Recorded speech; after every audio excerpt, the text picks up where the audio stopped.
crowd, what a crowd. Get those people over here, see if you can get. Come on, let them come over. What is a big crowd? It's always big. We want to win, we got to win. We want to save our country from the radical left crazies. Thank you very much.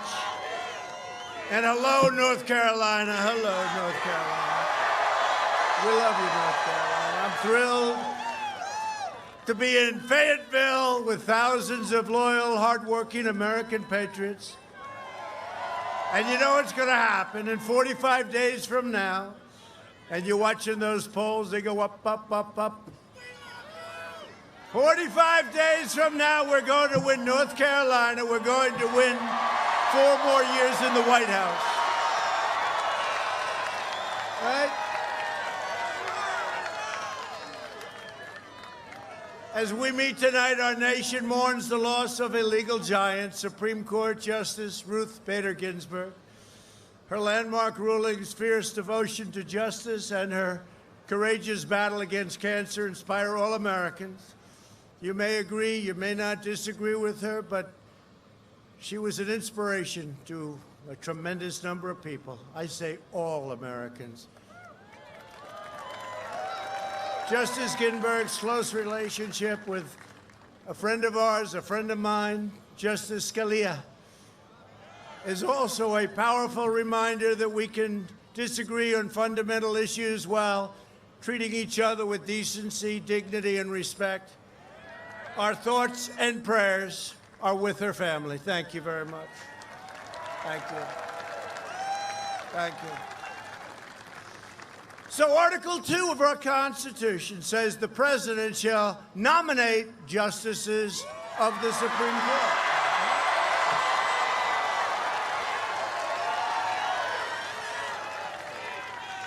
I don't think it can be any more clear, can it? I don't think so. I don't think so. What do you think, Tom? Tom Tillis? I don't think it can be any more clear.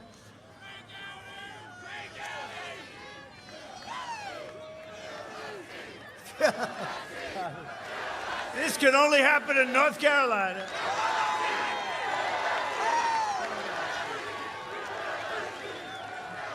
I hope you hear that back home. Look at all that press. That's a lot of press. That's a lot of fake news. A lot of fake news. Well, I hope they hear. So the chant, this is a new one. Fill that seat. This is the chant. This can only happen to me. Fill that seat. No, it says the president is supposed to fill the seat, right? And that's what we're going to do. We're going to fill the seat. I love that chant. We hear more chants. There's a lot of genius in those chants, I have to tell you. You said it better than you can say it. You can read a speech, but what's better than those words? Fill that seat. You know what you do? You come up, you say, fill that seat, you leave, and you've said everything. You don't have to bother. There have been 29 times a vacancy opened during an election year or prior to an inauguration. 29 times, that's a lot.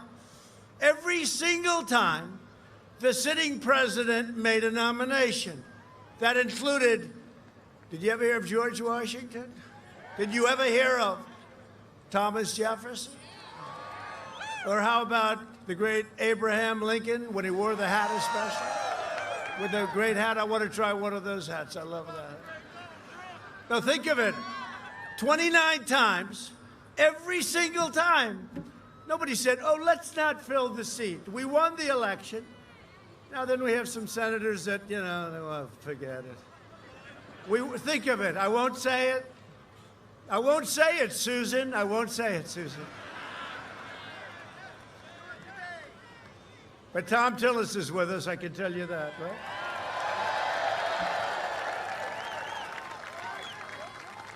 Great. We have great Republican senators. We have great people.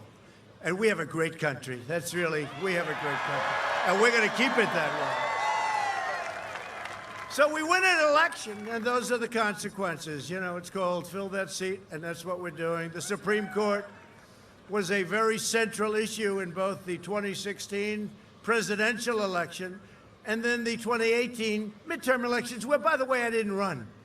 You know, we had a lot of people said, oh, he really took a little bit of a shellac, and not nearly as bad as others. In fact, we gained seats in the Senate, but they never talk about that, right? They don't talk about that. We gained 2 seats. Nobody talked about it, but we didn't run. And I had a lot of people that said, sir, we'll never vote in 2018. I said, no, vote. Everybody vote. They just didn't. I think we were like 9 million people decided they wanted to wait, and they've waited. And you see what's going on. You see what's happening. You see the enthusiasm that we have, which, by the way, we set a record in 2016. The bad news for the Democrats is we are more enthusiastic now, not even close, than we were in 2016. I mean, we are getting crowds, and this is pandemic, and we're rounding the turn. We're rounding the corner of the pandemic, okay? But we're having them outside, and we shouldn't say this is some kind of a rally. From now on, it's called a protest. We are protesting. You know, we're going to call all our rallies that because, you know, if you see a lot of these, let's call them blue states. We want to be nice. We're going to call it a protest against stupidity. So we are going to have protest against stupidity. Because, you know, a lot of the people, like in Michigan and other places, we love Michigan, but the governor's got them shut down. I hate to say it, your governor's got you shut down. It doesn't look it here, but your governor has got you shut down. I don't know. You're not breaking a law by being here. Otherwise, if you are, we'll have to do something about that. Because no, this is a hell of a shutdown. I think your governor has to let this state open up.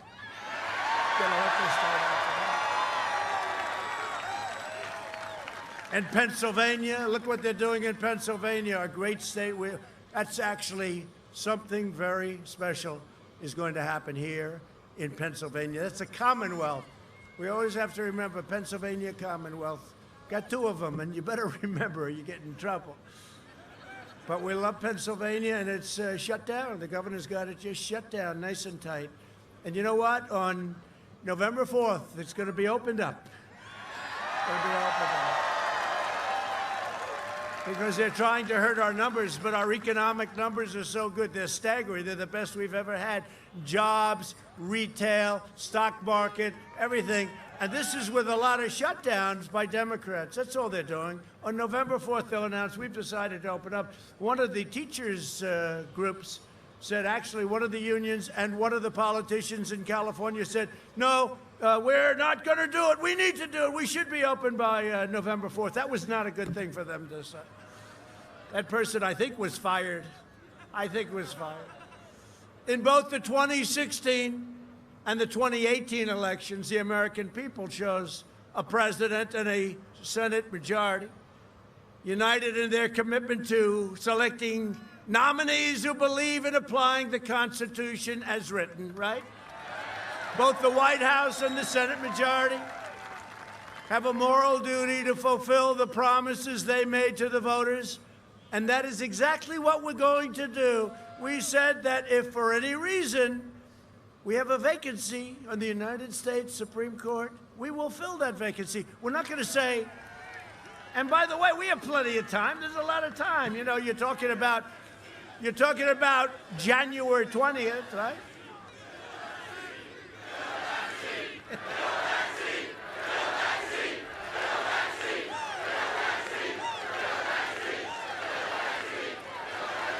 So we will uphold equal justice under the law for citizens of every race, color, religion, and creed. I will be putting forth a nominee next week. It will be a woman. It will be a woman unless, wait, okay, let's do a poll. Oh, there they are. How many of these have you come to? Speaking of women, how many of what is this, number what? Like 90? They're great. North Carolina, though, right? I see them all over the place. They're great. I hope your husbands are okay with it. Are they okay? They're okay. You have good husbands. But we're going to do a vote, okay? So I said, You know, I love these free polls because pollsters, and, you know, most of the pollsters are corrupt as far as I'm concerned. If we believed in pollsters, we wouldn't be here right now. But we're actually getting very good. We just had a 53 from Rasmussen, which is very good. Considering we won 4 years ago with a lot lower than 53. History has shown that when you're at 53, you can't lose an election. Has anyone ever lost an election with a 53? The answer is yes, when the other side cheats. That could happen. That could happen. That could happen. You saw what happened in Pennsylvania, right? Some state Supreme Court justice just ruled that they can take as long as they want to count the ballots. That means I'll be leading and winning Pennsylvania like we did last time. Yeah, we'll be leading, we'll be winning Pennsylvania. We're going to win it easy. We're going to win your state easily. You know, I just came off the plane with, by the way, our great Chief of Staff, Mark Meadows. Did anybody ever hear of Mark Meadows?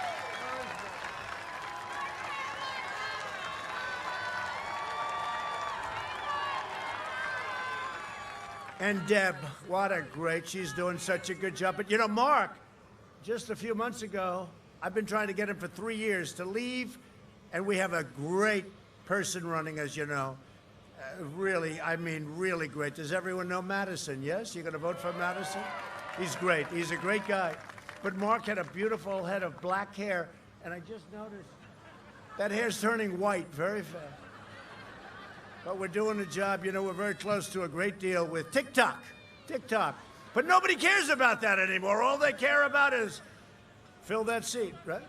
That's all they care. Until about 24 hours ago, that's all they talked about is TikTok. Well, we have a deal worked out, I think, with Walmart is going to buy it, along with Oracle, Larry Ellison. It's going to be an incredible combination.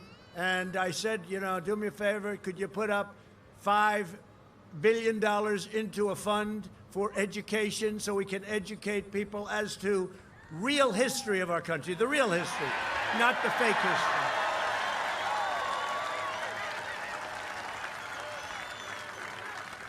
Because we're getting very close to that deal, and all of the technology will be maintained here. They're going to move probably to the great state of Texas. Sorry, we got you a lot of business, but I couldn't. But they're going to move into the United States, which is what's important. They're going to move it to the United States. Unbelievable company. They're going to have 25,000 jobs. If it all goes, I gave them the preliminary approval.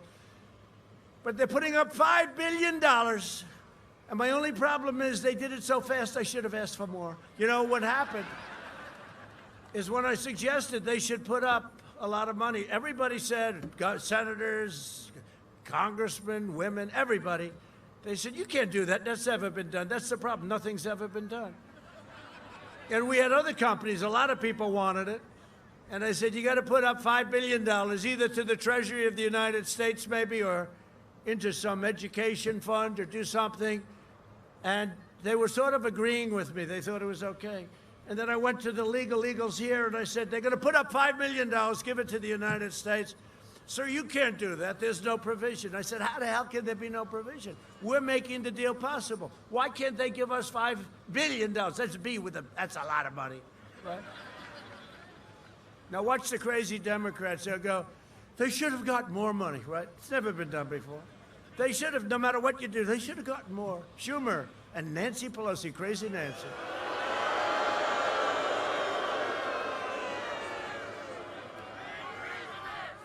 But I'll tell you, and I said it last night, we had a great rally last night. You saw that, right? In a place that we're going to win. We're going to win. Minnesota hasn't been won since 1972. And they're all saying, well, we did give them back the big iron ore range. It was, Obama took it away with the stroke of a pen. He put everybody out of work. We gave it back. But I'll tell you what, we're going to have a victory on November 3rd, the likes of which you've never seen.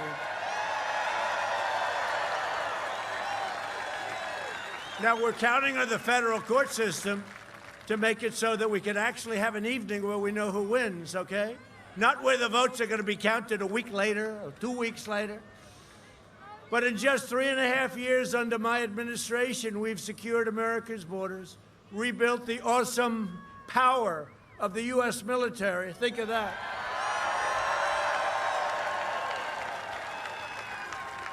And I shouldn't say this, and the fake news keeps going, oh, he's giving away classified information. No, I'm not. We are building, and we have built, weapons the likes of which this world has never seen before. And I said that a week ago, and it was a headline in one of these fake newspapers where he's giving away confidential information. These people are crazy. No, no. I'm just telling you that President Putin and President Xi of China, Russia, China, North Korea, everybody, they are so envious of what we're doing. They can't even believe it. If they know, they perhaps don't know. You know, under Obama, they knew immediately, okay? Under us, but we are building weapons all made in the USA, the likes of which no country has ever seen before, and hope to God we never have to use them. That's the key. I don't ever want to use them. Remember, I was supposed to be a guy that was going to get us into a war in the first week. Remember that? Where's the war? We're taking them out of Afghanistan. We're almost finished with that. Working along well there. We're taking them out of Syria, other than I left some behind for the oil. We kept the oil. Is it okay that we kept the oil? Is it okay? We kept the oil. Let's go back to my poll. Ready? So, we're putting, I think it should be a woman, because I actually like women much more than I like men, I have to say.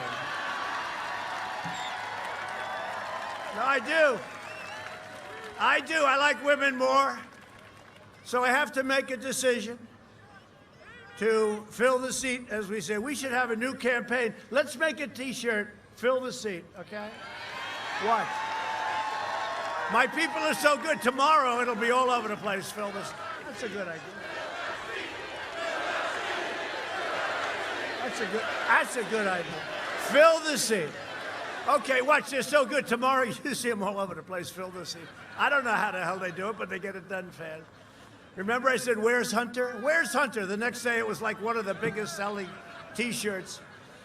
Where is Hunter? What the hell ever happened? He took the money and he ran, I think. Where's Hunter? He took the money.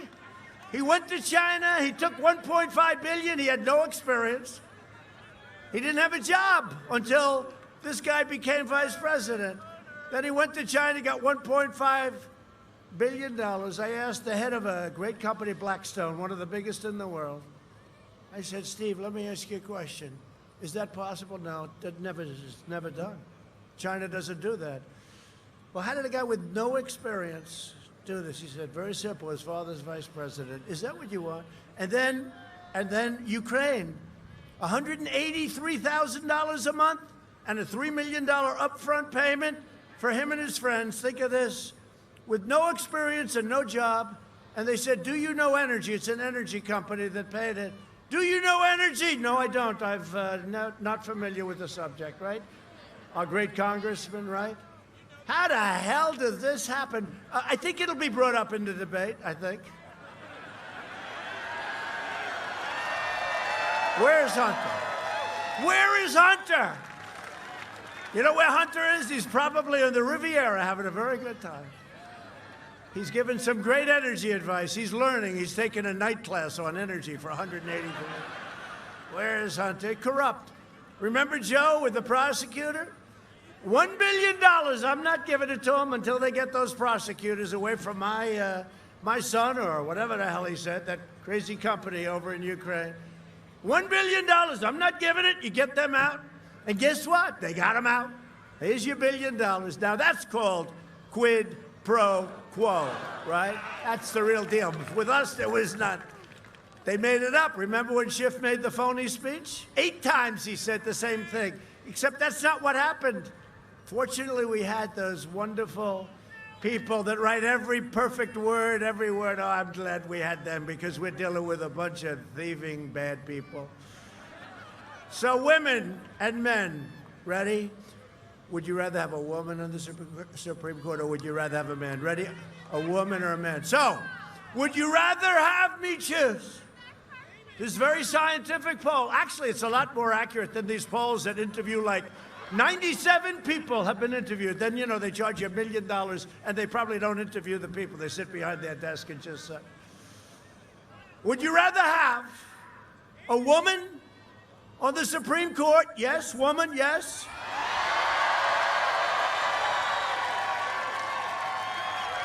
Tom Tiller says yes.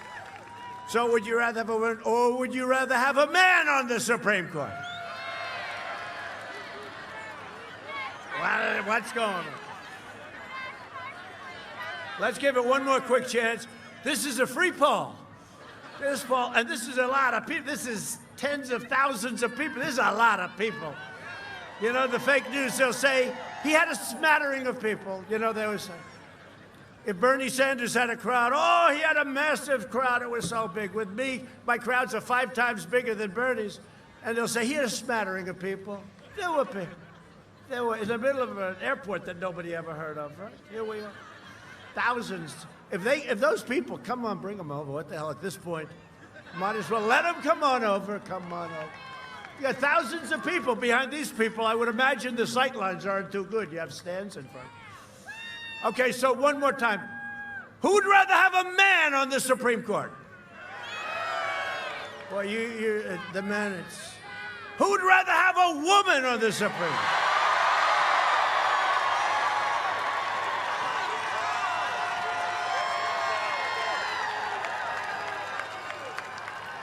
Now tomorrow, like fake news CNN, he was playing games with the United States of America. It is a terrible thing he's done. No, I'm just taking a poll, please. And by the way, that's a very accurate poll, because that's the way I feel. It will be a woman, a very talented, very brilliant woman, who I haven't chosen yet, but we have numerous women on the list. I built this incredible list of brilliant people, and we're asking for Biden's list. He can't give it. You know why? Because if he ever gave a list, he'd either put somebody in the left middle, which would be okay, you could get votes, or he'd put somebody, which is what he's going to choose, so far left. Now, if he did the left middle, he loses his entire left coast, right? And if he loses the left coast, that's the end of his election. And last time, remember how many people I got from Bernie because of trade? A lot of the Bernie people vote for us because Bernie's right about one thing, trade. But Bernie took a bad defeat, didn't he? It was a bad loss. He's one of the most gracious losers I've ever seen. He is. All Elizabeth Warren Pocahontas had to do is leave. If she left before Super Tuesday, Bernie would have won every one of those states. But they split up that vote. That's too bad, but we have Sleepy Joe. We'll see how that works out. I think it's working out pretty good. You know, we were winning so much we could have called off the election. We were winning by so much. And then the plague came in from China, and in many ways I had to go back to work, but I had to go back to work on this one too. And now we're going up and up and up, and we're winning all over the place.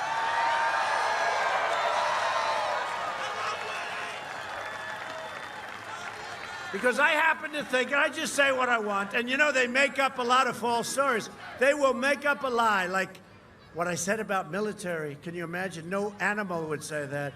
They make it up, and then they put it in ads. So once they did that, the only good thing is I can say, I said, now I can say anything. He is the worst candidate, the dumbest of all candidates. But he was dumb in prime time, as told to me by a senator from long ago. Said, who's the dumbest in the Senate? Who's the smartest in the Senate? The smartest is, I won't tell you, but the dumbest is Joe. I said, who's Joe? He said, Joe Biden. That was 25 years ago. That was in prime time. He is the worst candidate in the history of presidential politics. If I lose to him, I don't know what I'm going to do. I will never speak to you again. You'll never see me again. No, how do you lose? He is, honestly, Jeff, I go up and these guys are grilling me all the time. Stephanopoulos grill. It's okay. It's all right. It's okay. I think it came out very well. It comes out well. You have to be able to answer. they're very weak compared to some of the foreign people that we deal with from foreign countries, and leaders of foreign countries. But I say, he's always using a teleprompter. I don't care if he uses a teleprompter. You know what bothers me? That means the fake news is giving him the questions. Because they're giving him, so that's what really, they never gave me the questions. If I ever said, I want, in fact, I'm going to say it now. I want from now on you to give me the questions before you ask me. And I'm going to read the questions off the teleprompter. And the questions are so easy. Did you see Anderson Cooper? He's a nice guy. He's interviewed me over the years, a lot. But he's a tough interviewer. Did you see those softballs? What do you think? Donald Trump is a very bad human being. Do you agree with that? Yes, I do, Anderson. No, I've never seen softballs. And actually, they're getting hit by it. They're getting hit by it. It's just a terrible thing. I mean, you know, this is a guy, I used to call him 1% Joe because he ran numerous times and he could only get 1%. In fact, he actually had 1% with an arrow pointing left. That means less than... Now he's shot. He's like got half of his head left and he's out. Think of it. He's totally shot. And he ends up getting the nomination. He couldn't get it in prime time. What the hell is going on with the world today? What's going on? What's going on with the world, Mark Meadows? Unbelievable Meadows. Oh, boy. He's a smart guy, Meadows. Great, great guy. North Carolina. In just 3.5 years, we obliterated the ISIS caliphate. Remember when I had it down to 99%? They said, you got to finish it. I said, let somebody else finish it. And we went and we finished it. We fixed our disastrous trade deals, which we have. China's now paying us billions and billions of dollars. But, you know, I view it differently now. I view China much differently now. After the plague came in, I view it differently. And we brought your jobs back home to North Carolina and our country. In 3 years of President Trump, real median household income rose by almost $7,000. Now think of that. 3 years, right? Achieving the highest median income in the history of our country. This is in 3 years. Under 16 years of Presidents Barack Hussein Obama. Ladies and gentlemen, is President Barack Hussein Obama. Or is Rush Limbaugh, the great... How great is Rush? Do we love Rush? As Rush Limbaugh would say, Barack Hussein Obama. You ever hear Rush? Barack Hussein Obama. Rush is great. He's doing well, too. He's great. He's a tough guy. We love Rush. We love you, Rush. He watches every one of these shows. You know, he supported me when I came down with our great First Lady. I came down the escalator. I made a speech. I didn't even have a speechwriter. I had to wing it. The winging speeches are the best ones, like last night. But Rush said, I like that guy. I never heard that before. I never heard. We're going to build a wall. We're going to have secure borders. We're going to make new trade deals that are, like, sane. We're going to do all the things. We're going to rebuild our military. We're going to have a strong country again. We did so many things, and Rush heard this. I didn't know Rush. I mean, maybe I met him once, twice, for 2 seconds.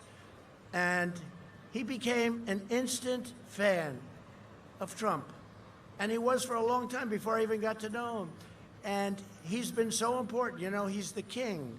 39 million listeners. There's nobody like him. Try sitting down for, 3 hours, and talking, just talking with everyone, like 39 million people, often. Try sitting, we love Rush, I love Rush too, but listen, try sitting down with a radio show with millions and millions of people listening and talk for 3 hours without phone calls. You know, phone calls are easy. Hey, what do you think of this? What do you think? Just talk, talk. And everybody finds it fascinating, and it is fascinating. I wish I had time to listen more often. It's a little tough as president. But everybody finds it fascinating. And we gave Rush, because he's such an important person and done such an incredible job, the Presidential Medal of Freedom in Congress. And Catherine, his wife, is great. What a couple. What a great, but Russia's been unbelievable. He's so on our side, and he was from literally day one, right from the beginning. And we don't have to mention Sean and Laura and so many others. We don't have to mention Lou, the great Lou Dobbs, right? I mean, Lou Dobbs said, you know, Lou started years ago, and he liked us from the beginning. He said, Donald Trump is going to be a very good president. Okay, that was the first little time. Then he went, Donald Trump, yeah, Donald Trump. I love Donald Trump, but he's the best since Ronald Reagan. Then he went, Donald Trump is an even better president than Ronald Reagan. So that was about a year and a half into it. Then the great Lou Dobbs said, Donald Trump may be the greatest of all time, greatest of all time.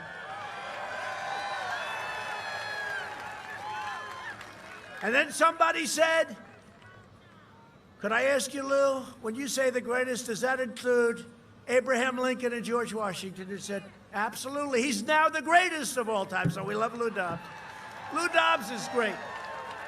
Go out and buy his book. His book is great. But we have great support. We have great support. Tucker's been very good lately, I have to tell you, Tucker's been very good. Tucker Carlson, he's come a long way. He's actually, you know, the whole thing with faking around with our whole history. He's very strong in that. We took care of that very powerfully, very powerfully. We signed an executive order. We fired a lot of people that were talking about cancel culture and a lot of fake stuff, that were getting paid a lot of money, that were here for a long time.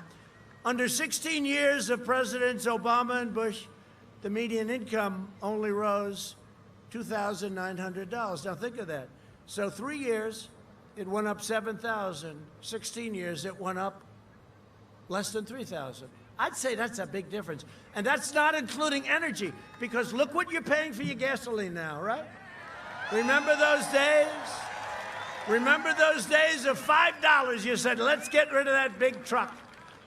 Now you're all buying bigger trucks than they ever thought possible. Because, you know why? Because gasoline is so damn cheap, right? Remember the $5 days? Now you're at below $2 a lot, right? Below 2. I mean, they're seeing numbers that nobody believes. It's all good stuff. And we're energy independent. So many things have happened.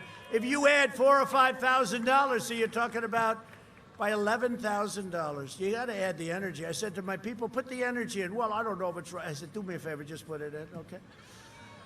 In my first 3 years, we lifted 6.6 million people out of poverty, the largest poverty reduction of any president in American history. We built the greatest economy in the history of the world.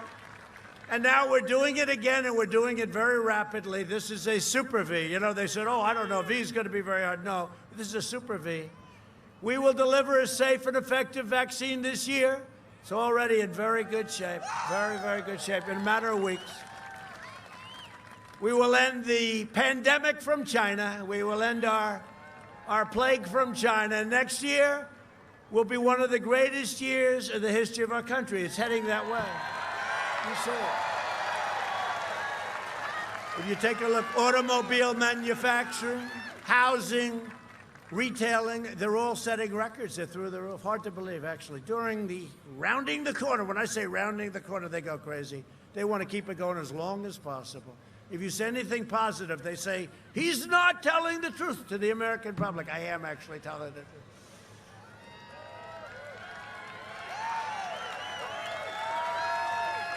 You know, these people, they talked about, because I said, well, Winston Churchill was a great leader. They said the other night, you said Winston Churchill was a great leader, but he didn't lie. Because this guy, Woodward, right, he writes a book. He's had it. He's another one shot. I compare him sort of to Biden. He's sharper than Biden, I have to say that. But he's shot. He's tired. He's exhausted. I never saw a guy be able to do so much television. Try doing a book on somebody else. See how much television time they give you, like none. But they said the other night, and it was amazing, Winston Churchill. They said, he didn't lie to the people to Britain. He didn't lie.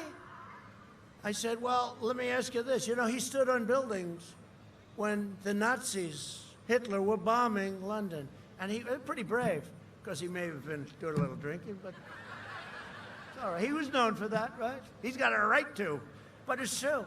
He stood in the buildings and London as they were bombing London, and made speeches and made statements and had everything, and he'd sometimes have press conferences, and the fake news wouldn't show up. He was standing there, nobody was in front of him. But he would stand there and he would say, "You are safe. You are safe. Everything is okay. You are safe." Well, that's a lie, I guess, right?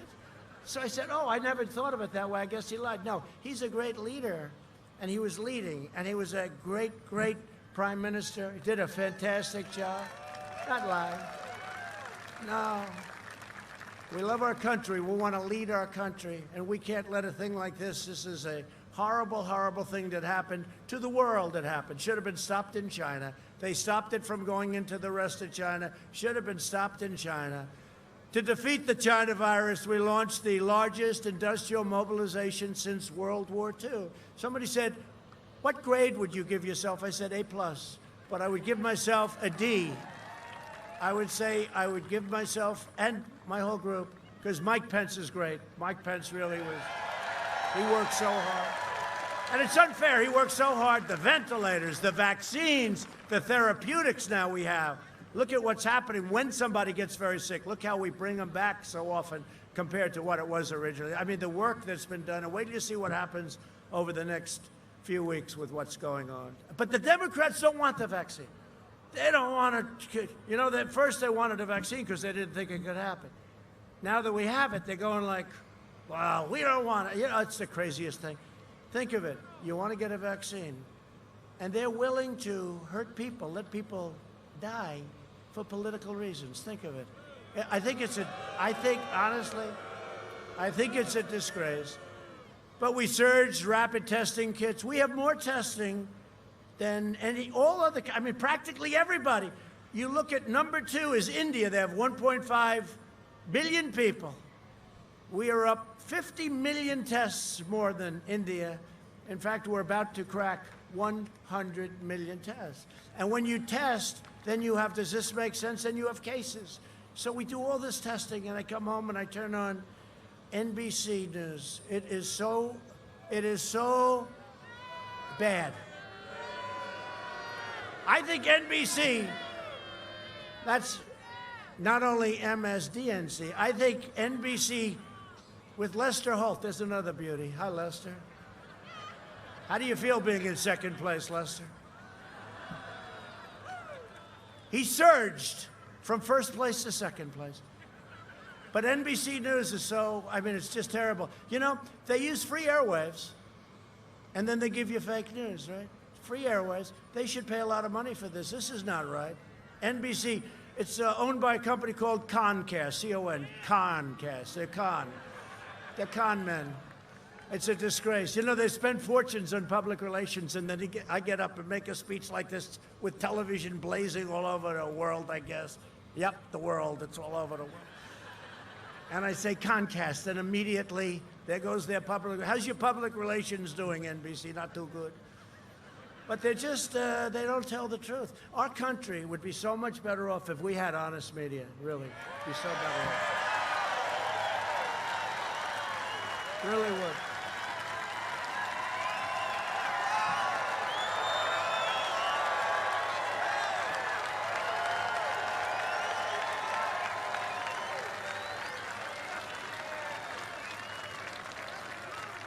And you see what their approval rating has gone to? I think it's one of my greatest achievements.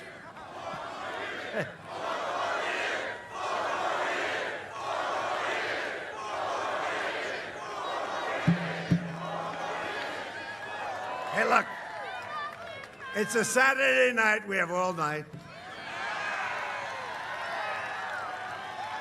This happened last night in Minnesota. You know, I have these teleprompter people. They're great. They're genius. And I was about 45 minutes into the speech, and I realized I was only on line 2. And he was like, "What do I do?" But we have more fun. Hey, you now have a president that doesn't have to use a teleprompter. Isn't that nice?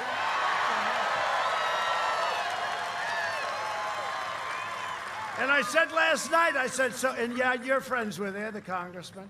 By the way, is the media now, and I'm pretty sure it's getting close, I think they have a lower approval rating than Congress. Congratulations.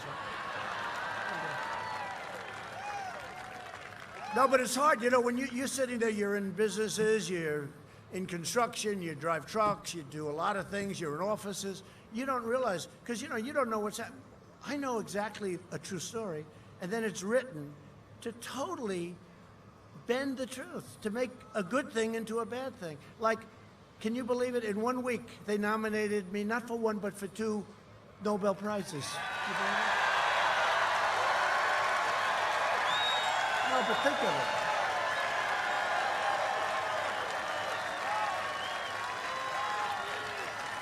No, but think. And they didn't cover the story.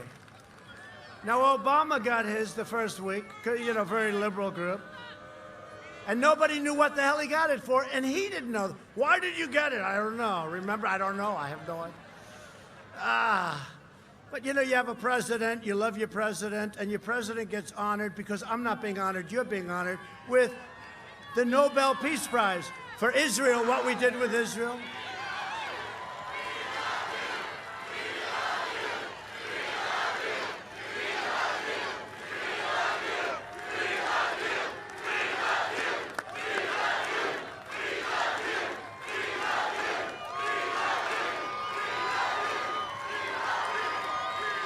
I went home and I said to the First Lady, darling, she's very popular. She made a great speech, right?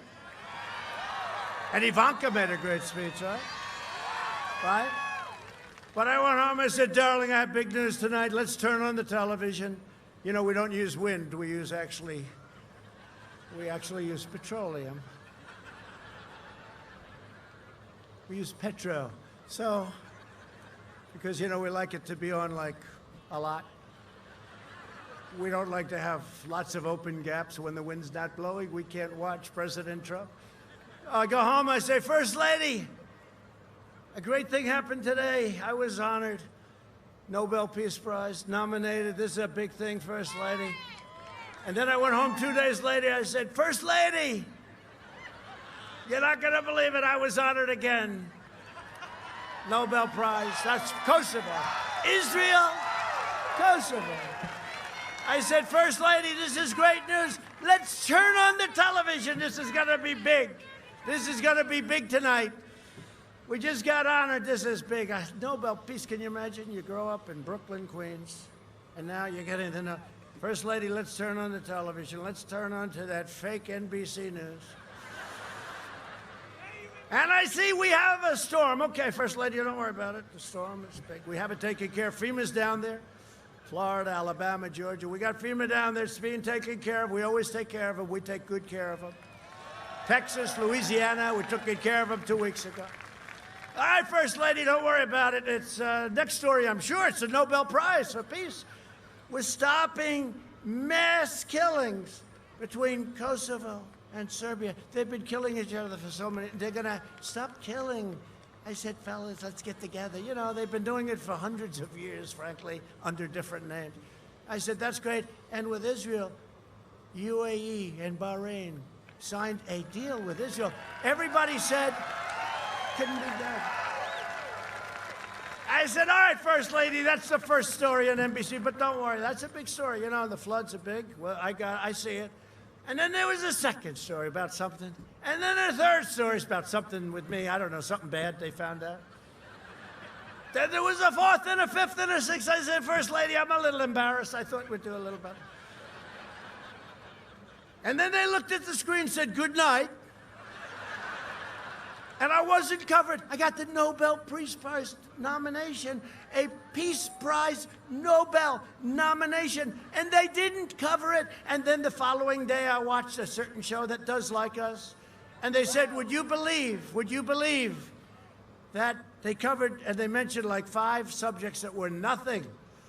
That was 18 minutes, and the Peace Prize Nobel version, 0 time for President Trump. Thank you very much, fake news media. We appreciate it.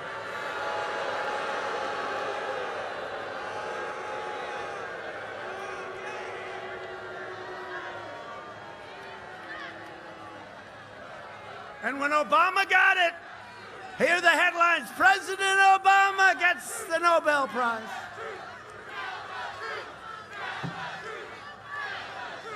We need an honest media.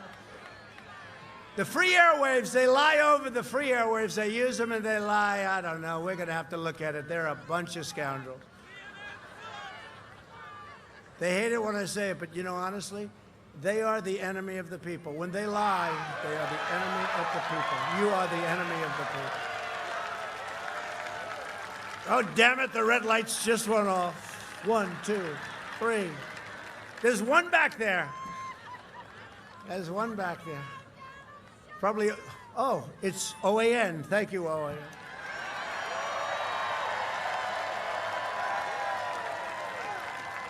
Every time I get on this subject, you know, they cover me not because they want to, but we get great ratings. We get ratings through.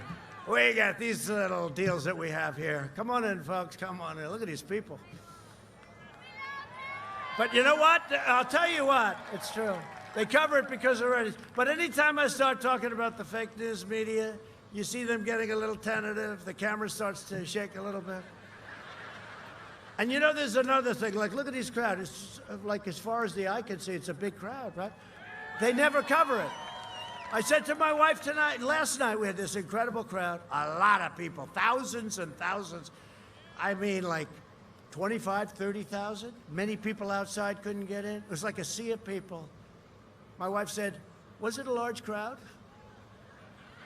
I said, did you watch? Yes, but they only show your face. And I saw people they never show, and that includes Fox, which has changed a lot. Changed a lot. Sad. It's just, somebody said, what's the biggest difference between 2016 and now? You know what I said? Fox. Biggest difference. Biggest difference. I don't know what's going on with that. But we have some great ones, too, on Fox. We surged rapid testing kits to every nursing home in America. You know, we learned a lot. Through pioneering therapies, we reduced the fatality rate by 85% since April. Think of that, 85%. We've come up with things, and wait till you see what's coming over the next few months in terms of therapeutics, which to me is even more important than the vaccine. You go into the hospital, you make people better. You give them a shot, you do a transfusion, you make people better. They walk out. That's, to me, even better. But ultimately, long-term, those vaccines are going to be great, and they're really working out well, and it's going to be really soon. They're trying to, the people in certain groups are trying to hold them up as long as possible. As long as possible. They're going to try and get Sleepy Joe the credit. He doesn't even know what a vaccine is. Europe is almost 30% higher excess mortality than the United States. Does anyone know that? They don't report that, right? Europe's had a hard time. I'm not looking to hurt them, but they have 30% higher. Our bold and early action saved millions of lives, and our decisive economic response saved tens of millions of jobs, including 1.3 million jobs in a wonderful place called North Carolina, right? When I banned travel from China in January, Sleepy Joe Biden called it, that's hysterical. That's xenophobic. What does that mean? Tell me what xenophobic means, Sleepy Joe.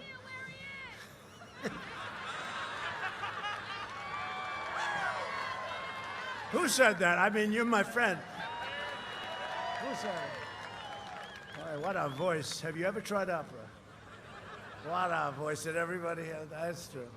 I wouldn't say it. She said, he has no idea where he is, but I would never say it. I won't say it. I refuse to say it. No, but don't underestimate him. Look, he's been doing this for 47 years. And I got a debate coming up with this guy. No, it's true. You never know. You never know. They give him a big fat shot in the ass, and he comes out.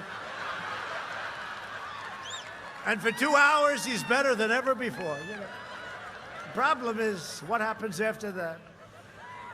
Nah, we're going to ask for a drug test. We are. I'd like to have a drug test. Both of us. I'll take it. He'll take it. Because I watched him in the debates with, you know, with all those people, those Democrats.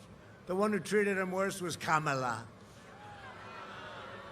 She was the one actually also She was the one that treated, you know that, she was the one that treated him so badly. And she treated Kavanaugh very badly, too.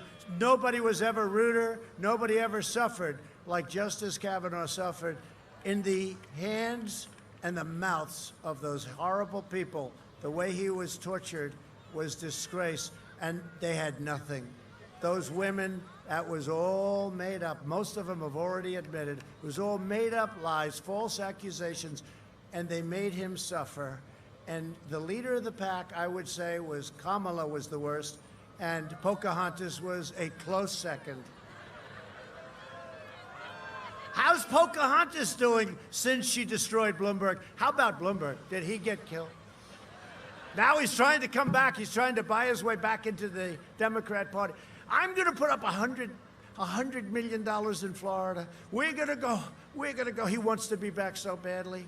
Did any man, here's a guy, he spent like $2 billion. It's almost $2 billion now, they're finding out. He had some of the dumbest advisors, people I know, some of the dumbest people. You know, if he would have just kept spending a couple of $100 million a week on ads, he could have won. He could have won. Unfortunately, he said, no, I want a debate. He went and sued to get into the debates. That was not a good lawsuit. They settled by saying, we'll let you in the debate.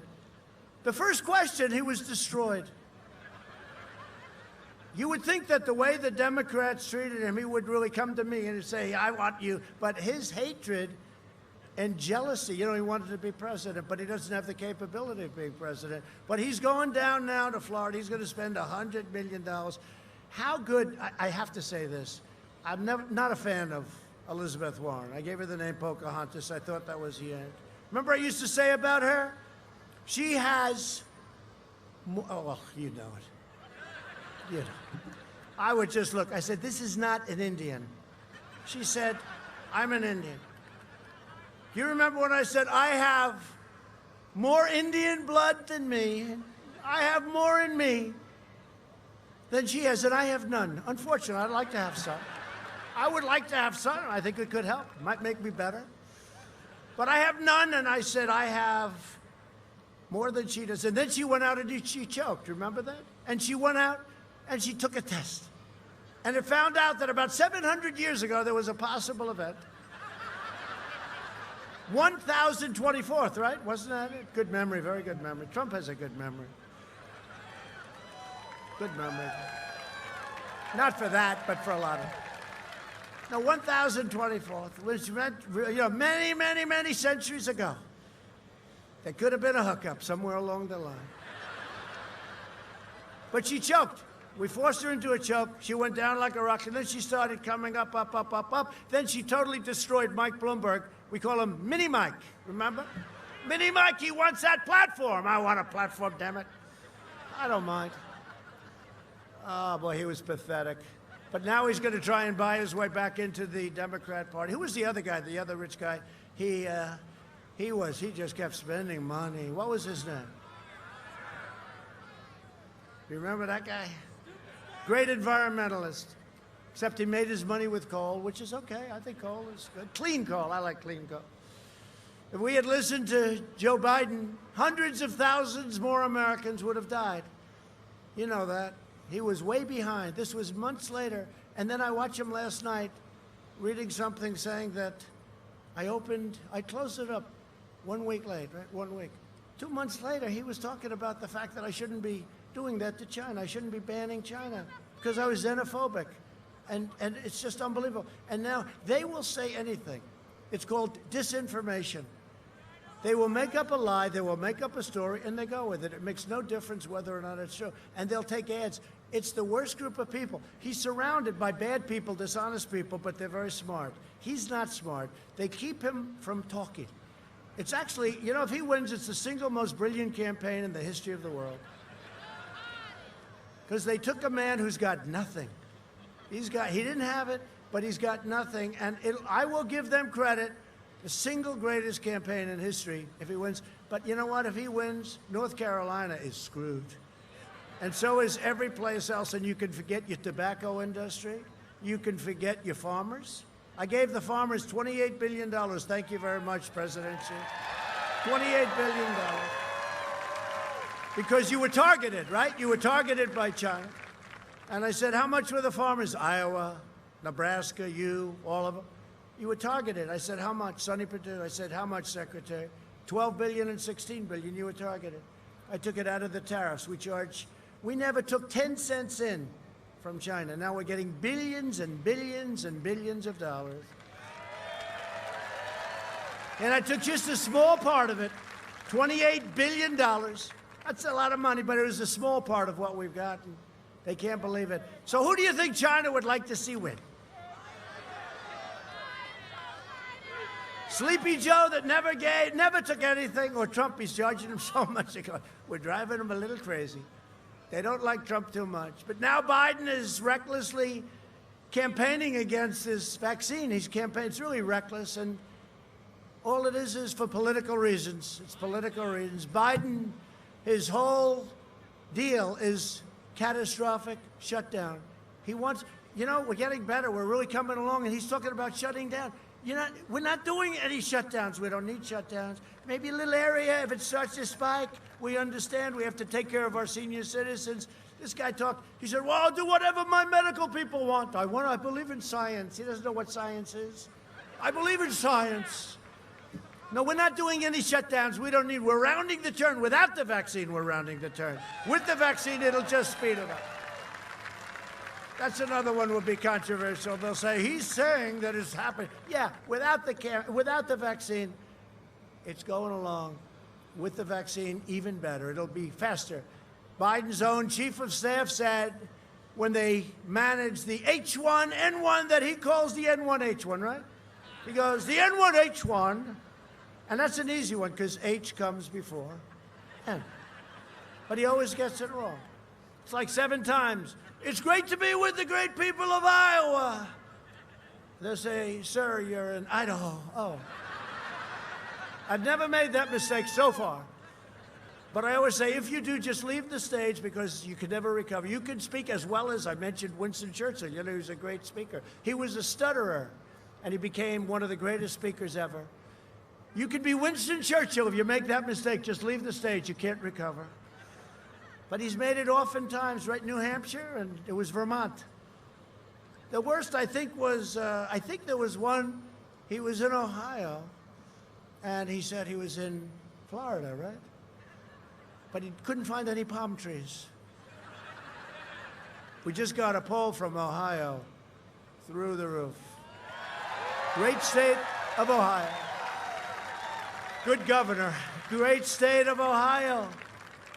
But when they managed the H1N1 swine flu, this was from his top person that ran it, quote, we did every possible thing wrong.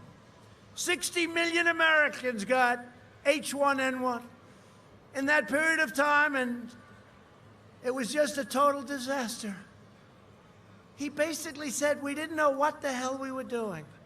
And this is the guy that's going to tell us what to do with something that's much more lethal. Much more lethal. This is much more lethal than the swine flu. If H1N1 had the same fatality rate as the China virus, over 2 million people would have already perished. They didn't know what the hell they were doing. And the guy admitted it. That guy cannot be very popular in Democrat politics right now, right? But just remember, and he's telling us how to do things. We're building ventilators. We're the ventilator capital of the world now. Think of it. We're sending them to other countries. We have so many. And we have made a lot of governors look very good. And they all admit it until the press comes in front where they say, oh, it was okay. But we took care of them. We took care of governors. We took care of the states. On November 3rd, North Carolina will decide whether we will quickly return to record prosperity or whether we allow Joe Biden to impose a $4 trillion tax hike. Ban American energy. Confiscate your guns. These are all things he said. Shut down our economy. Destroy the suburbs. You know, they were saying that women in the suburbs, they're not sure if they like me. They're starting to like me a lot lately because it's law and order. They want law and order. Thank you. A suburbanite. Thank you. Thank you. No, it's true. I don't know. But I heard the same thing 4 years ago. Remember? Women will not vote for him. Then we win the election. It's like they're all in shock. Well, what took place? Well, he did very well with women. What the hell was that all about, right? Did very well. Women were great. Hey, we were way above everything.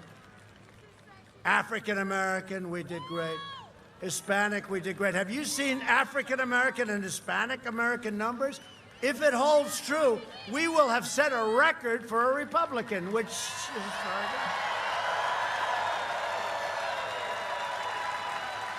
good. No, if it holds true. Well, a lot of jobs. A lot of jobs. A lot of great thinking. But he wants to give free health care to illegal aliens. Now, what that's going to do is destroy our country because two things happen. Number one, we can't afford it. Number two, everybody is going to come pouring into our country if you do that. You know, right now they're saying, wherever they are, when you say, we're going to give you free education, we're going to give you free health care, we're going to take care of you, everything's going to be perfect, we're going to give you every single family. Now watch, they'll print this. We've checked it out, and he lied about this. Every single family is going to be given a brand new silver cloud Rolls Royce. Now, I said that, and CNN went, he lied about the fact that they're not getting a Rolls Royce. Remember when I said, Russia, if you're listening in front of this mess, Russia, if you're listening, find out where her emails or whatever. And then everybody laughed, I laughed, they actually play it all the time. When he spoke to Russia, do you ever see it? And they cut it off before the end, they don't see any. I said, Russia, if you're listening. Oh, these people are sick. He wants to erase your borders. Yeah, that was supposed to be a joke, right? It was a joke. It was a joke. Everybody was laughing, but they refused to go the extra quarter of a second. He wants to indoctrinate your children with poisonous anti-American lies in education. To combat the toxic left-wing propaganda in our schools, I am launching a new pro-American lesson plan for students called 1776 Commission. It's already done.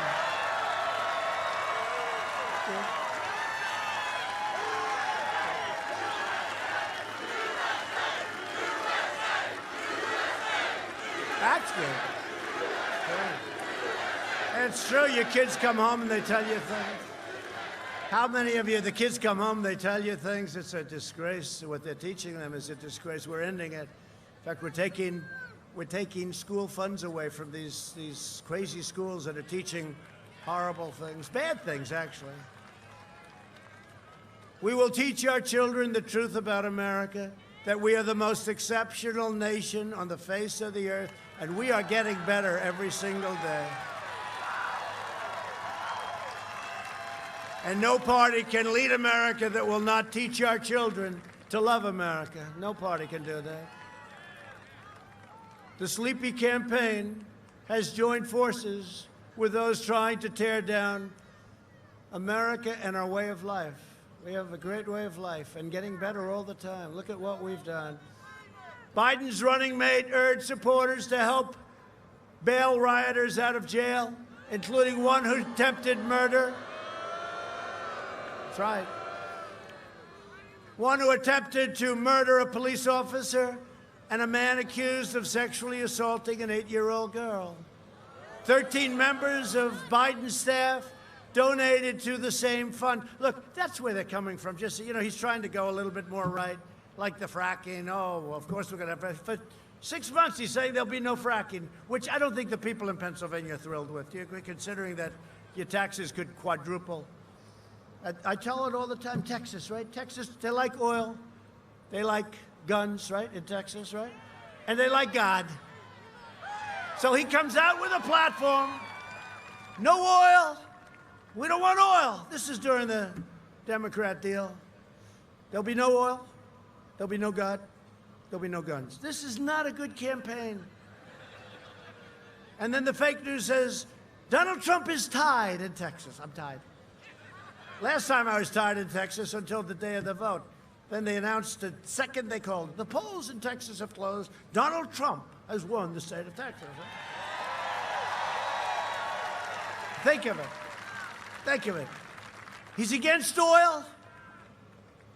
He's against guns. They're going to confiscate your guns. Second Amendment's going to be destroyed. I am holding up your Second Amendment. If it's not me, look what I've done. You think it's been easy? They want to get rid of the Second Amendment. They're going to get rid of the guns, right? And religion. So look what they're doing to religion. These states, everything's closed except you're allowed to protest. That's why I say everything we do is a protest. Look at all those people back there. Look at that. Look at, they just formed. Wow. Turn the cameras around, please. They never do it. Turn the cameras around, please. Wow. Thank you. That's a lot of people. We're proud of you. That's a lot of people. You ever notice they never do it, though? I say, turn the camera. You know, right from the beginning, they never did. They don't want to give us credit for these big crowds. Because, you know what? When you see crowds like this, or in Wisconsin that I had a few nights ago, or last night was so incredible. What we had last night was just incredible. Minnesota. We're going to win it. 1972, we're going to win it. 1972 it has it. That's a long time ago. Remember, I think Reagan won every state except for Minnesota. We're going to win Minnesota. What we've done for them, we've opened up their livelihood again. Maine. How about Maine? I opened up 5,000 square miles of ocean. Obama closed it. They said, why? He had no idea. Right off there, shore. No fishing, no nothing. They called it a monument, right? Right off their shore. Maine. I mean, if I don't win Maine, you know, Maine traditionally is not really very Republican, but I won Maine too last time, actually. I love Maine too. I love Maine too. But think of what I did. I opened the waters up for fishermen and for lobster men and women. Now they go lobster fishing and fishing. But 5,000, I said, why did they close it? Nobody was able to tell me. But I opened it up, executive order. I totally opened it up. I did many other things. Then I got the tariffs. They couldn't do business in European Union. They couldn't do business in China because they were charging tariffs to Maine. So Canada would take our fish and lobster. We'd sell it to Canada for nothing. And they'd sell it to China and Europe because they didn't have to pay tariffs. So not only did I get the 5,000, think of what 5,000 square miles. So you take 1 mile, square mile, multiply it times 5,000. That's a big area even in an ocean, right? It's massive. And it was the best area, the best. I got rid of the tariffs. I told them, if you tariff our Maine lobster people and fishermen and women, if you want to tariff them, that's okay. But we're going to tariff your cars, okay, which is a much bigger deal. It was amazing how quickly those tariffs were taken off. I did that all for Maine. I did that like in 2 weeks, okay? Took me 2 weeks. Once I found out about it, it's hard to believe it ever happened. So I did that for Maine. And somebody said, I'm down in Maine. How the hell can I be down in Maine after what I did? I'll tell you what, if I do that for Maine, and if Maine doesn't vote for Trump, I don't think I'm going back, okay? I can tell you one thing, their senator never did it for them. Joe Biden and the Democrats want to gut police departments nationwide. You know that, right? Here in North Carolina, nearly 50 Democrat State House members and candidates have signed a pledge to slash police funding, endangering your families. I was recently honored to be endorsed by 54 sheriffs throughout this state, and we're joined by many of them tonight. Where are they? Thank you, Sheriff. Thank you. Thank you. Thank you, folks. Thank you. Thank you.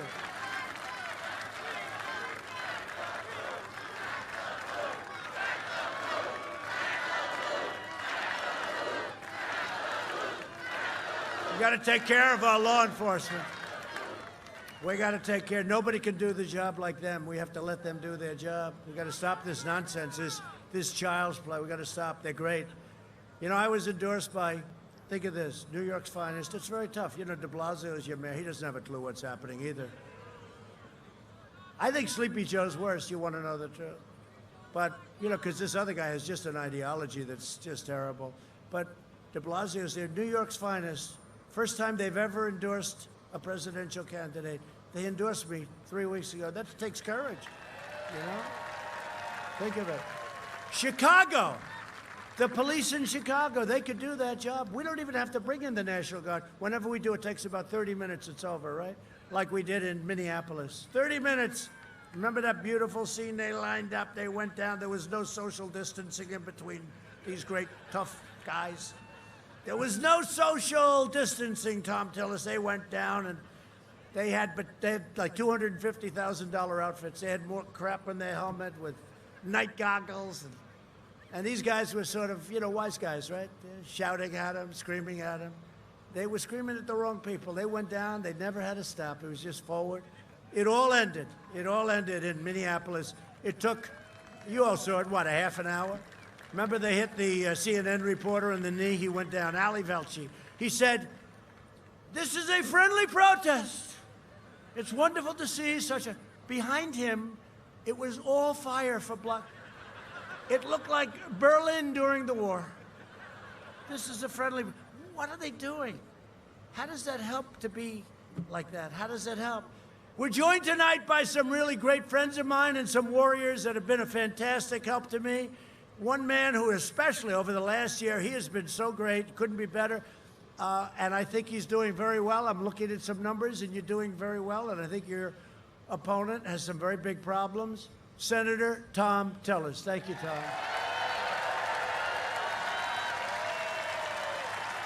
Thank you.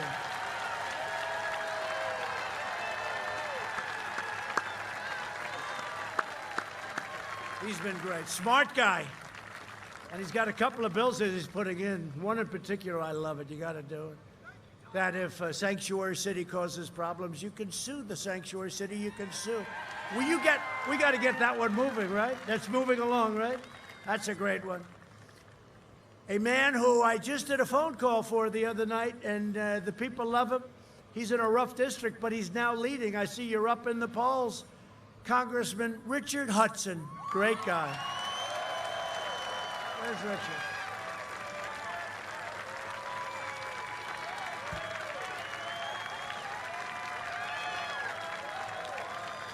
Great guy. He's a warrior. And two people I really like, because we fought like hell for them like a year ago, right? And they had guts, and they had what it takes. They didn't choke. You know, a lot of people choke. They choke, they gag, they can't breathe. Oh. Greg Murphy and Dan Bishop, they didn't choke. They're fantastic.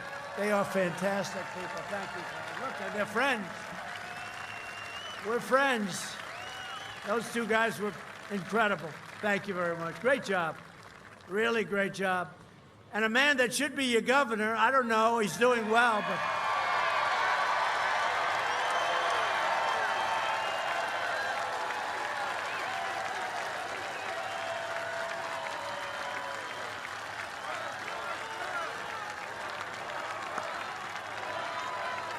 Lieutenant Governor Dan Forrest, everybody. Thank you very much. Great job. Handsome guy, handsome. Looks like Cary Grant. I hear you're doing really well. Look, I mean, this guy's got the state totally closed down. It's ridiculous. When are they going to open? When are they going to open? Dan, I guarantee if Dan, this would have been opened up a long time ago. And you would have done even better. I mean, you would have done better. And North Carolina Republican Party Chair, Michael Whatley. Michael. Thank you, Michael. Great job, Michael. How are we doing, Michael? How's it going? Are we up? I mean, if I lose North Carolina, I'm getting out of here. This is not, look at that. This is not, just so you know, the crowd of a man that's coming in second. I say it all the time. I said it when I left Michigan, 2016, the night of the election. We had 32,000 people. Hillary was there just before me in a prime location. She had about 400 people. And we had 30. I got there at 12 in the evening. I started speaking at 1 in the morning. It's now election day, and I left. 32,000 people we had. 32,000 people. So it's now election day. I started speaking. Think of it. 1 o'clock in the morning, we had 30. You never saw anything like it. I left. I said, that doesn't look like we're going to lose Michigan. And guess what? We didn't. We won Michigan. First time in decades. And you know what we've done? Many, many car plants are now opening up. A great gentleman who's just retiring, Prime Minister Abe of Japan, I said, Shinzo, please do me a favor. We need more car companies. You're selling cars into our country. Please, we want them built here, not in Japan. Please. He said, but we cannot do that. This is a free enterprise system. I said, I know, Shinzo, please. I need some car companies. Please do it. I can't do it. I said, Shinzo, you have to do it. Next day, it was a story. 5 car companies to open up in Michigan, right? So much for free enterprise, but he's a great guy. He's a friend of mine. He's great. He's great. They're lucky he's a friend of mine. I would have been much tougher. It's hard. You know, when a guy's a friend, it's hard, but they did a lot. They did a lot. They help it a lot. And what they've done here, by the way, Japan, and what they've done in Michigan, Ohio, what they've done. And, by the way, we all love South Carolina, right? Right? I think you love it. Now, South Carolina, we're winning here. But South Carolina, I hate to say this to you. I don't want to make you upset. We're winning by about 400 points, you know. I spoke to a great person in South Carolina. I said, sir, you don't have to come here. This thing's up by a lot. What the hell is the difference, right? I mean, we are up, and we're up good.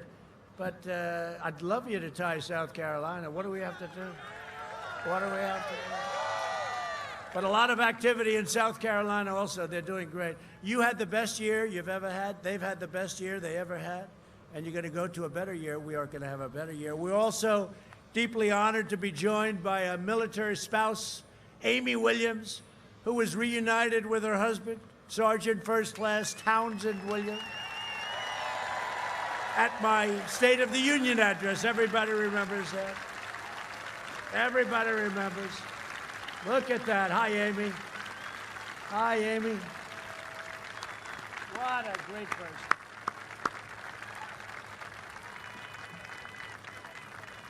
We had a great State of the Union, right? You were there. Good. You're looking well. Thank you very much.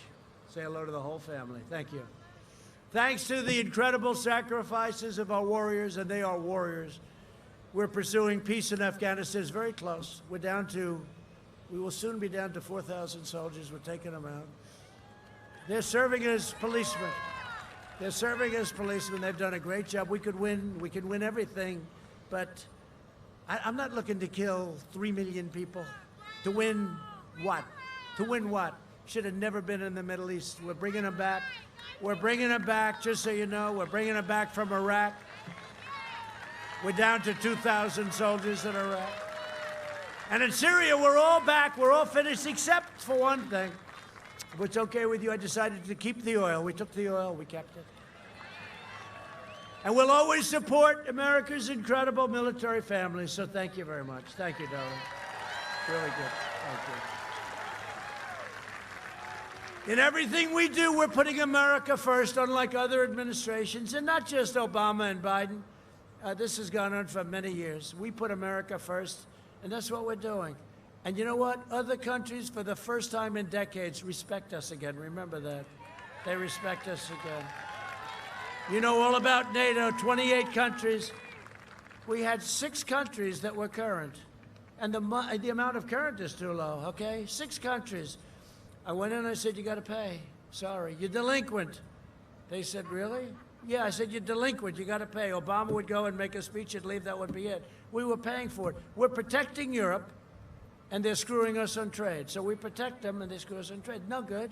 No good. Can't do it. I said, it's unfair. And the Secretary General, Stoltenberg of NATO, said, I've never seen, and you know, the fake news can call him up and check. He said he's the greatest that we've ever seen. For 20 years, the spending at NATO went like this, right? And we pick it up, you know, every time it goes down. They didn't pay. I said, you know, we're supposed to protect you. You're going to be attacked by Russia or somebody. We're supposed to protect you. And yet you're delinquent. You don't pay your bills, and that includes Germany. They're paying 1%. They're supposed to pay 2%, and 2% is way too low. 2% military spending. So we got, listen to this. It never gets reported by these fakers. We got $130 million more, not total, more, going to, over 3 years, $400 billion. So we're going from $130 billion with a B, not million, to $400 billion. And they said to me, a very nice guy, head of one of the countries at a table. I can't believe it never got released, but now we can talk about it because it's 3 years ago. But they said, sir, and this was a big private meeting of all of the nations, does that mean if we don't pay, because I said you got to pay your bills. We're protecting you, you're not paying your bills. Some did, like Poland and some others, but most didn't. We had 6 to 8 were current, and we were paying much more than we should have been paying, much more. I mean, it's Europe. We've got to defend ourselves. And there was no guarantee that they'd help us if we ever had a problem, right? We're never going to have a problem. We got so much stuff now, we're never going to have. We were depleted, now we have great. But they said to me, does this mean, and I had to give them this answer, I can't believe it didn't get leaked by some sleazebag. We have leakers all over this place. But a lot of it isn't leaks, you know, a lot of it's just made up by the newspapers. They make up phony stories. They say, Donald Trump woke up today, he was in a very bad mood. According to sources. There is no source, they just made it up. Hey, I woke up and I was in a bad mood. It's true, I've been in a good mood because we're doing so much for our country. We've done so much for our country. But at the NATO meeting, one of the presidents of one of the good countries, all good, they said, sir, does this mean that if we don't pay, does this mean that you're going to leave and you're not going to protect us? I said, yes, that's what it means. I'm sorry. It was an amazing effect because other presidents said, no, we will always protect you. We will always protect you. Even if you don't pay, even if our taxpayers are paying for everything, even though you take advantage of us on trade, you don't let our cars in, you don't let our stuff in, but you sell us like crazy. Even though you tariff our products, even though you do everything, and then you take advantage of us with the military, they said, we will always protect you. So they didn't pay. Why the hell would they pay? They said, boy, these guys are stupid. So they asked me the question, does this mean, sir, that you will not protect us anymore if we don't pay? I said, I'm sorry to say, it does. That's a big story. You know, 3 years ago, it's a big story. It was amazing how the money came in. So we took in $130 billion a year, going over a 3-year period to 400, just because I asked. Right? Just because I asked. They don't report that story. That we got lightweights that I fired, and they write books about me that I'm a bad guy. Oh, he's a terrible guy. He treats our allies so badly. No, our allies treat us badly. Our allies, in many ways, treat us worse than our enemies. I must be honest with you. They take advantage of us. Everyone takes advantage of your country, and we don't put up with it. And you know what? The funny thing, we get along better now because they respect us again. Before they thought we were stupid, they respect us again. True. I mean, look at Israel. Look what we did. I saw Kerry the other day. Is this guy the worst negotiator? Gave Iran $150 billion plus $1.8 billion in cash. He never walked. You know, sometimes in a negotiation, when you've given everything and you can't give any more, and then they want more, you get up and walk. Remember the bicycle accident? That was the only time he had to ride his bicycle in a race. 73 years old. I promised, I said, I will never, ever, I promise to you, ride a bicycle in a race, or any other time, frankly. I will never ride a bicycle during a negotiation. And he broke his leg and his arm, and he was all screwed up. And that was actually a good thing, because it delayed the signing of that horrible deal, which I terminated. No, we had some terrible negotiators. And they all said, I saw him the other day. This was him like a year ago. Mark my words, you will never, ever sign deals with Arab countries, with Israel. It can't be done. Well, we just signed the 2 great ones. We got about 7 more that want to come in. What a bunch. What a bunch. And then they say bad things about your president.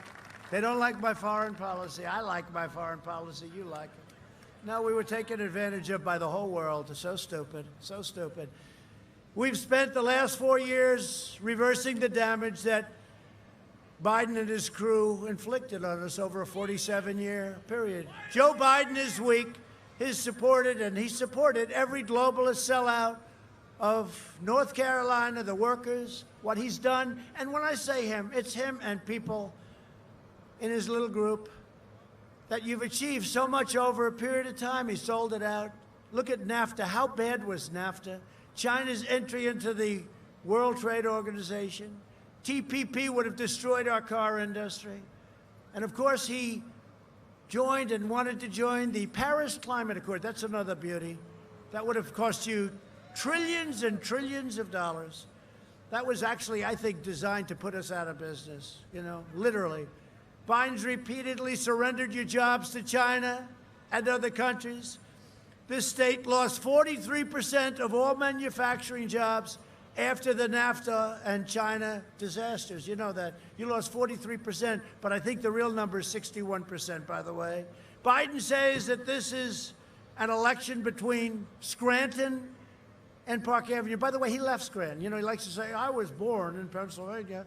But he doesn't say he left. His father left. Not his fault. But they make it like he's there. No, he went to Delaware. He doesn't leave Delaware. That I can tell you.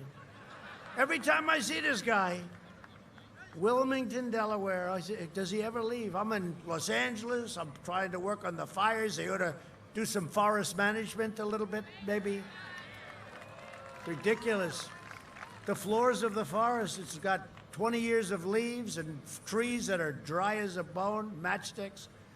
Forest management. Actually, this is an election not between Scranton and wherever it is. It's really between Scranton and China. You know that. Scranton and China.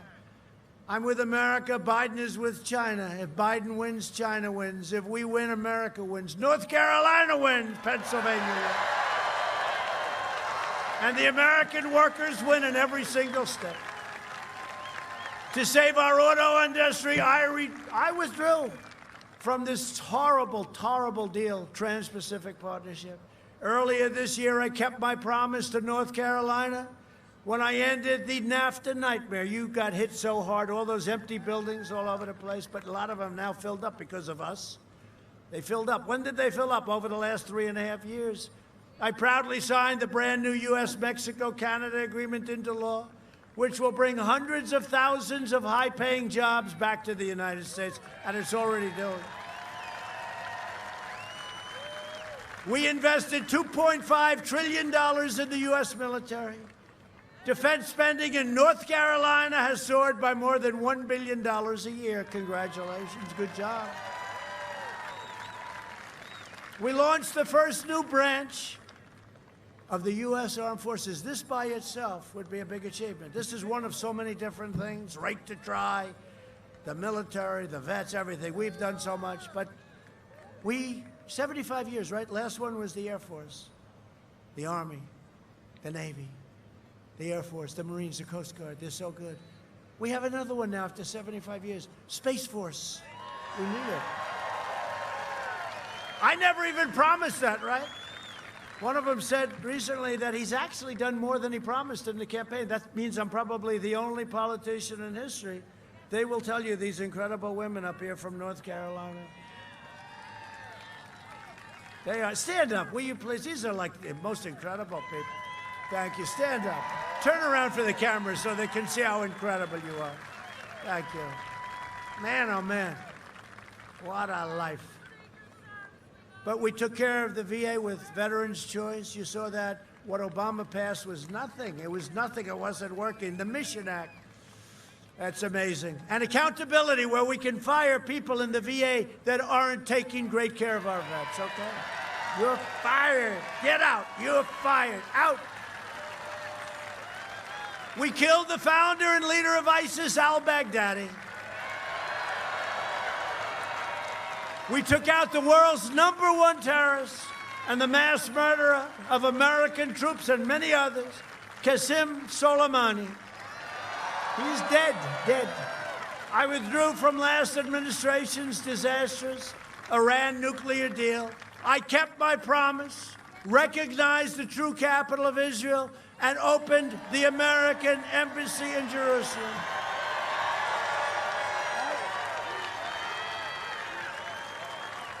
And we got it built. I was signing a sheet of paper. You've heard this story. $1.1 billion. I said, what's this for? They said, sir, we're going to, now that you've moved, we're going to build an embassy in Israel, in Jerusalem. I say, how much is it? 1.1 billion. You got some friends of mine here, they're builders. You don't spend 1.1 billion on a one-story building. I don't know what's going on. So I said, so, does it have to cost so much? Yes, sir, we're buying land. So I called David Friedman, he's our ambassador. He was one of the most successful lawyers in New York. He's a brilliant guy, he loves Israel, right? Loves Israel.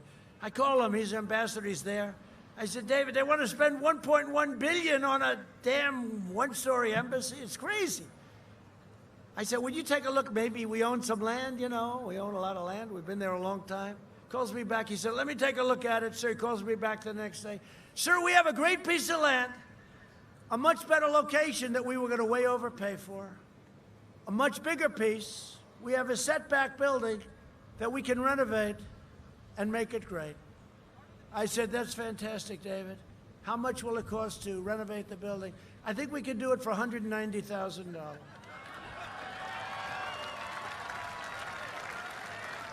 Phil. So I said, David, it's the first time I've ever done this. I said, David, it's too cheap. You got to spend more than that. So a friend of mine, Ron Barron, he's got an office building, and he's got Jerusalem stone on the facing the elevators in this high-rise building.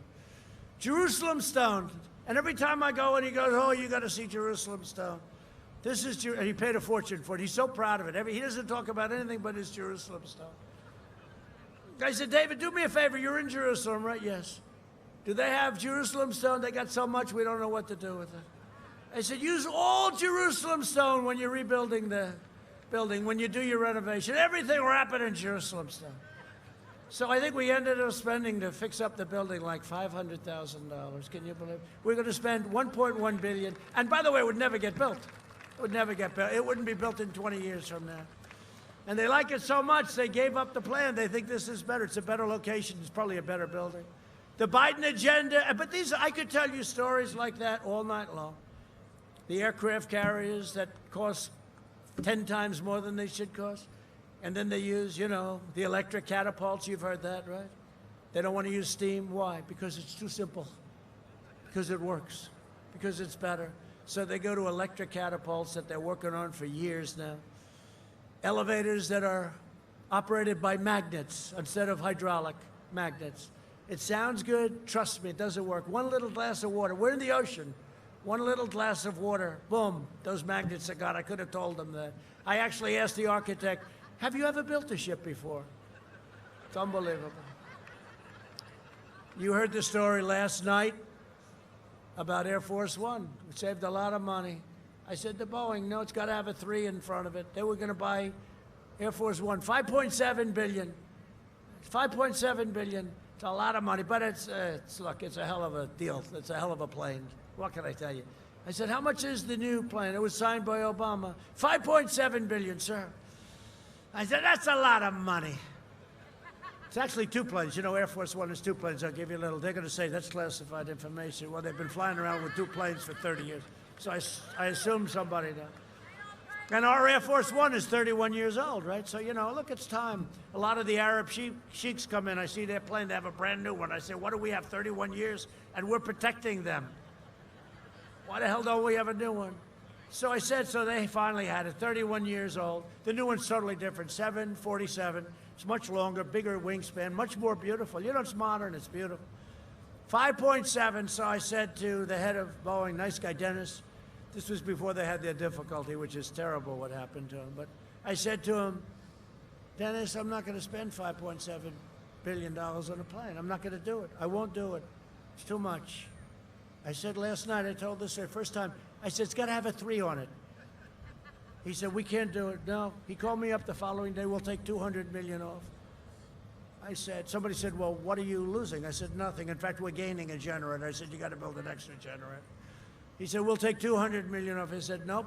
I said to the general in charge, I said, General, can we break the deal? Yes, sir, we can. We have a cancellation clause. Good, General. Execute your cancellation clause. We're not going to buy it. I'm not going to pay $5.7 billion for Air Force One. I'm not doing it. He said, yes, sir, I'm very proud of this clause. Why? Why? Because we have the right to cancel. Well, do we have to pay anything? Yes, sir, $250 million. I said, General, don't cancel it. Don't cancel it. Take it back. I don't. Just tell them we don't like the plane. Okay? And I couldn't even say I'm going to buy it from Europe. You know, the only competitor is Europe. I can't say we'll buy it from Europe. No, that doesn't work out too well. So I said, don't do it. I don't want to send them a check, $250 million for nothing, right? We don't want to do it. So I said, just tell them we don't like it. The price is too high. We're not going to buy it. But don't send anything. Don't put it in writing. Don't. Please, General. Yes, sir. Thank you. So about a week later, the head of Boeing called me up. He said, look, we can get it down, but you're asking for too much. I said, you don't understand. It has to have a 3 on it. Not a 4, but a 3. So another month goes by. I forgot about it. I get a call from Boeing. Would $3.9 billion be okay? I said, yes, that's okay. It's got a 3 on it. True story. True story, and then somebody said it's true. Then somebody said, well, it must be a different plane. Yeah, I said, yeah, we have a much nicer paint job. We have a much nicer paint job, you know that, and it actually got an extra generator put on, okay? So it's actually more. They said, well, we could use an extra generator. I said, is there anything else you need? I said, sir, we could use an extra generator. I said, we'll get it for you, we'll get it. So I had it included in the price. You know, these people know exactly what I'm talking about. It's called included in the price. But think of it, there's hundreds of deals like that. But you're one person. And that's why I got Mark Meadows involved. Because he's from North Carolina. He's from North Carolina, and he's cheap as hell. I need some cheap people. Oh, there's so many, hundreds and hundreds of stories. I could tell you so much, it's crazy. The Biden agenda would collapse our economy and destroy your country. It would destroy your Social Security and protections for pre-existing conditions. It will. He's going to drain your Medicare by giving away your health care to illegal immigrants. And I will tell you this, you're going to have socialized medicine. That's as sure as you're there. And Obama lied 28 times when he said you can keep your doctor, you can keep your plan. It was a lie. Said it 28 times that we have. But it was a lie. But now you're really losing your doctor. You're going to have socialized medicine. Eliminate private health care insurance for 180 million Americans who love their health care. They have the best in the world. His running mate sponsored the socialist takeover of health care. You saw that. He wants to ban private insurance. You're going to lose 180 million people going to lose their health care under this Biden character. And he has no clue. They're going to take it away from him. They're going to be running him ragged. Sign this. Sign this. Okay, what is it? Doesn't matter. Just sign it, President, right now. I'm getting tired. I'd like to rest. I'd like to let Kamala take over as president. That's no way to get into the office, because we're going to have a woman president someday. But you know what? It can't be Kamala. Kamala. Nobody treated him worse than he picked her. I'll tell you, I was brilliant forecast. He could never pick her. She called him a racist, right? She talked about Me Tooing him. He was going to be Me Too'd, right? Me Too'd. A lot of bad things. There was nobody, even think of it, even Pocahontas treated him better. She knocked the hell out of Bloomberg, but she left him sort of alone. I think she felt sorry for him. I heard she felt sorry for him. I don't want people to feel sorry for our president. I want other people, really, to feel sorry for themselves, because we have somebody that knows what they're doing. We can't have this. You know, we can joke, we can play games, we can have fun. You can't have this guy as your president. You can't have... Maybe I'll sign an executive order. You cannot have him as your president.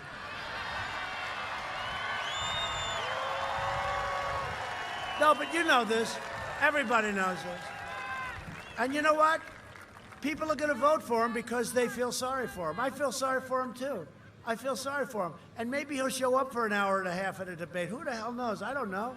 But you know, you see the condition he's in. You can't have him as your president. And you know what? You can't have her as your vice president, potentially going to be president. And that's why they're pushing so hard, because they know he's going to be out very soon, and she's going to take over, and she is the furthest left person of anybody. She is rated, not by me, she is rated further left than even Bernie Sanders, okay? He's second, she's first. And just in concluding, over the next 4 years, we will make America into the manufacturing superpower of the world. And we will end our reliance on China and other countries once and for all.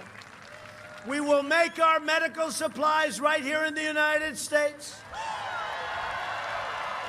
And right here in the great state of North Carolina. By the way, get out and vote, please, okay? Get out of here. We will hire more police. Thank you, sheriffs. Thank you, sheriffs. I love the sheriff. You know, we got the endorsement from all the sheriffs in Florida, everybody up in Ohio and Texas, and we have the stuff, nobody's ever seen anything like it, the endorsements from law enforcement. We're going to increase penalties for assaults and law enforcement. We will ban deadly sanctuary cities. We will defeat everybody that we have to, including the virus, but we will defend the dignity of work, and we will defend the sanctity of life. We will uphold religious liberty, free speech, and the right to keep and bear arms. We will strike down terrorists who threaten our citizens, and we will keep you know this, right? It's okay, right? We will keep America out of these ridiculous foreign wars. We will maintain America's unrivaled military might, and we will ensure peace through strength. It's about time. We will end surprise medical billing, require price transparency, and further reduce health insurance premiums and the cost of prescription drugs, which we're doing an unbelievable job on, other than the fact that the drug companies are spending a fortune because they don't like me much. You will see drug prices, prescription drugs, dropping 50, 60, 70% in a very short period of time. Favored nations clauses. We will strongly protect Medicare and Social Security, and we will always protect patients with pre-existing conditions. America will land the first woman on the moon, and the United States will be the first nation to land an astronaut on Mars. You have to see what we've done with NASA. We'll be the first one on Mars, I hope. We will stop the radical indoctrination of our students and restore patriotic education to our schools. Patriotic education. We will teach our children to love our country, honor our history, and always respect our great American flag. And we will live by the timeless words of our national motto, and we will never change it, by the way. We will never change it. You know, they took the word God out of the Pledge of Allegiance twice. I said, did they make a mistake? Did they make a mistake? They didn't for them. They made a mistake for us. We're not going to put up with it. But we will keep, in God we trust. For years, you had a president who apologized for America. Now you have a president who is standing up for America and standing up for the great people of North Carolina. This is the most important election we've ever had. Remember it.